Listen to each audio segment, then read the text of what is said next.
it was becoming work for me. Like, it was becoming this like chore to think of these works that weren't kind of marginalize people. And now it's like, you know what, people are gonna say what they're gonna say no matter what. I have no control over that. I can just do what I want to do and not take myself so seriously and not be so worried about how people are going to view certain things, and just to accept that. I started drawing when I was really small. My mom would take me to work with her, and there was not a daycare at her job, so I'd sit in the corner and use a ballpoint pen with a little pad and draw to entertain myself. Pen and paper is something very quick and easy, and immediately you see results in what you're doing. It's sort of the quickest way to get whatever in your head personified into some sort of structure somehow, I think.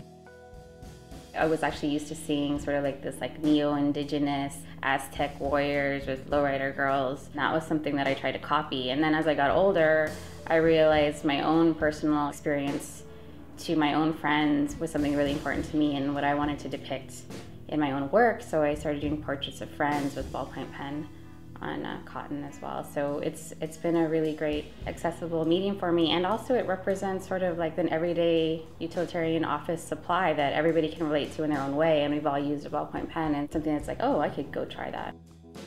A lot of my drawings are depictions of my friends, peers, people I party with. I think a lot of my work tries to sort of undermine this notion of the binary in terms of good and evil. They might not necessarily be the saints in terms of the Virgin Mary, but at the same time, they're not murderers or drug addicts. They're just sort of normal kids or people hanging out. So I hope to create sort of like relatable subjects, and I do that by depicting my friends or people that I've spent time with that I think are very revolutionary in their own right for creating their own social spaces, creating their own fashion, creating their own music scenes, regardless of what the mainstream dictates is normal or what they should be doing. And so I kind of view my work as a documentation of these different subcultures and worlds that they inhabit and that I inhabit with them.